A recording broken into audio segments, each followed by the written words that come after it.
This is Auto User Guide, where we help you understand your vehicle better.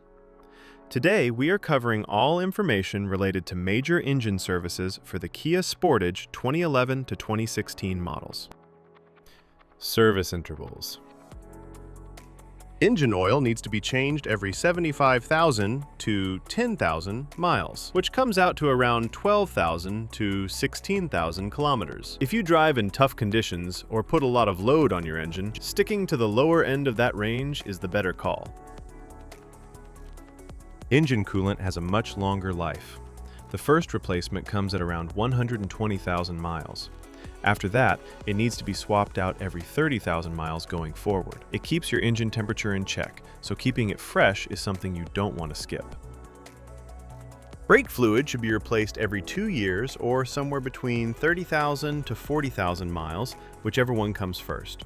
Over time, it absorbs moisture, and that slowly reduces how well your brakes respond.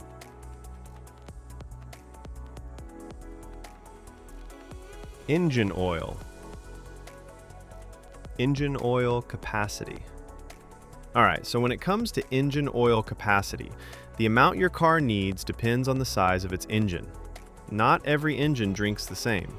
If your car runs a 2.4-liter four-cylinder engine, the total oil capacity, including the filter, is 5.1 US quarts, which comes out to about 4.8 liters. That's your number every time you do an oil change. Now, if your car has a bigger 2.0-liter turbo engine, it's going to need a little more. The capacity there, again including the filter, goes up to 5.3 US quarts, or roughly 5.0 liters. Recommended engine oil. Now let's talk about which engine oil you should be using. The recommendation is to go with a genuine engine oil, or any good quality commercial engine oil, if it matches the right type and viscosity for the temperature in your area. That last part matters more than people realize. The oil that works well in a cold climate isn't always the best choice for somewhere hot, so always check the viscosity chart and pick accordingly. On the topic of synthetic oil, you can use it. Synthetic motor oil is perfectly fine as long as two things check out. It carries the API certification seal, and it matches the viscosity grade your engine calls for. If both boxes are ticked, you're good to go. Change engine oil and oil filter. Before anything else, change your oil and filter based on the maintenance message that shows up on your driver information display. That message is your reminder. Don't ignore it. Here's how the full process goes. Step 1. Start the engine and let it run until it reaches its normal operating temperature. Once it's warmed up, turn it off.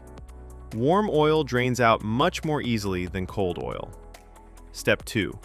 Open the hood and take off the engine oil fill cap. This helps the oil drain smoothly by allowing air in. Step 3. Get under the car and locate the undercover. Remove the Phillips head screws and slotted head screws by turning them 90 degrees counterclockwise. Then pull the undercover off. Step 4. Find the drain bolt at the bottom of the engine. Remove it along with the washer and let the old oil drain completely into a container placed underneath. Step 5. Remove the oil filter and let any remaining oil inside it drain out as well. Set it aside for proper disposal. Step 6. Before putting on a new filter, check that the old filter gasket didn't stick to the engine's contact surface. This is a small but important check. A leftover gasket can cause an oil leak. Step 7. Clean the contact surface on the engine block, wiping away any dirt or dust. Then install a fresh oil filter. Step 8. Put a new washer on the drain bolt and reinstall it back into the engine. Step 9. Pour in the recommended engine oil. Make sure you're using the right type and the correct amount for your engine size. Step 10. Put the oil fill cap back on securely and start the engine. Step 11. Let the engine run for a few minutes, then get underneath and check around the drain bolt and oil filter for any leaks. If you see drips, shut the engine off and address it before going further. Step 12. Turn the engine off and wait for about 3 minutes. This gives the oil time to settle. Then pull out the dipstick and check that the oil level is right where it should be. After you've changed the engine oil, there's one more thing you need to do: reset the oil life gauge.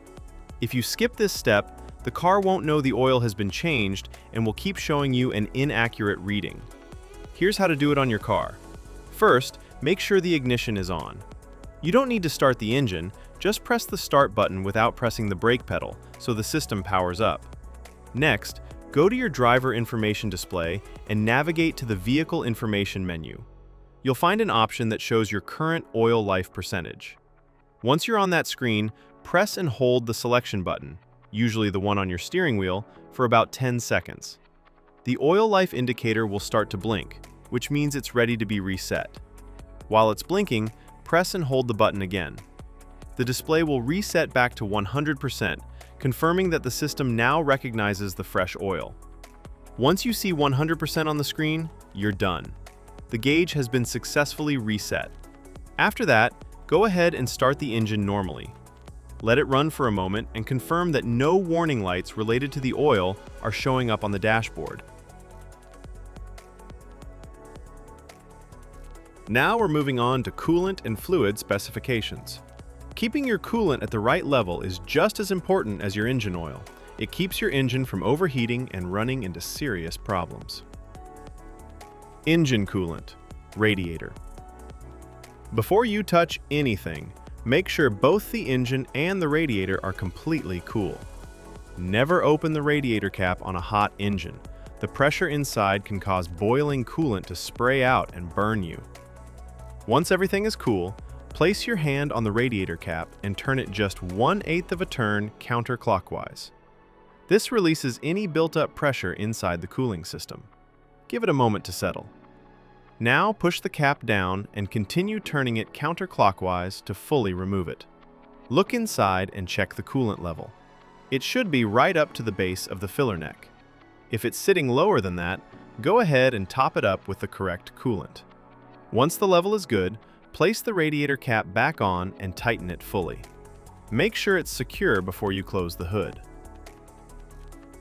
Engine coolant, reserve tank. Again, before checking anything, make sure the engine and radiator have cooled down completely. Now locate the reserve tank. It's a small, translucent container usually sitting near the radiator. Look at the side of the tank and check where the coolant level sits. If it's below the minimum mark, add the specified coolant slowly until it reaches the maximum mark. Don't go above it. Once the level is good, take a moment to inspect the cooling system for any leaks. Look around the hoses, the radiator, and the reserve tank itself. If you notice any drips or wet spots, that's something that needs attention before you drive the car. Now, let's talk about replacement of brake fluid. Checking your brake fluid is straightforward. On the side of the brake fluid reserve tank, you'll notice two markings, a minimum and a maximum line. Your fluid level should always be sitting somewhere between those two marks. If the level is at or near the minimum mark, you need to top it up. Don't let it drop below that line. Low brake fluid can affect how your brakes respond, and that's not something you want to find out about while you're driving. At the same time, don't overfill it past the maximum mark either.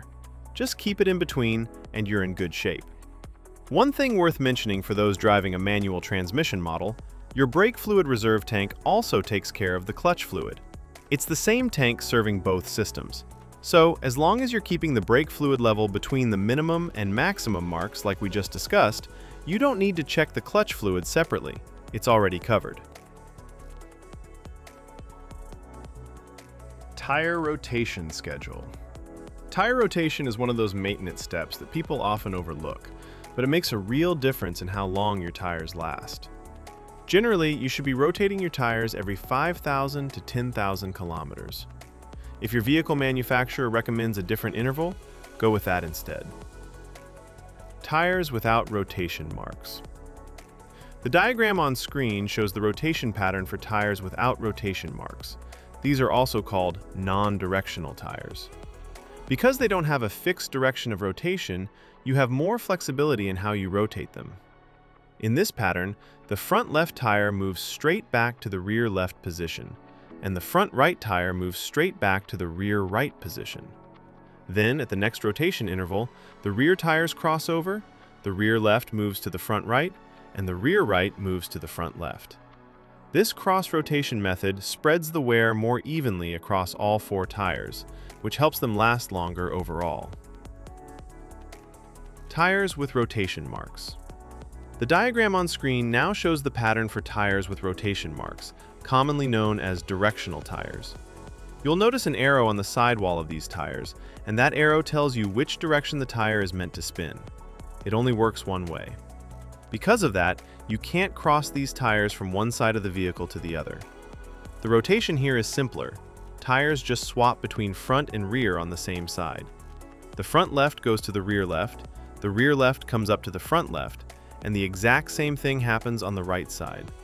It's a straightforward swap, just without the crossing over that you do with non-directional tires. Now let's talk about the fuel tank capacity. Your fuel tank holds a total of 14.5 US gallons, which is equal to 55 liters. Thanks for watching this video. I really hope it helped you understand things a little better.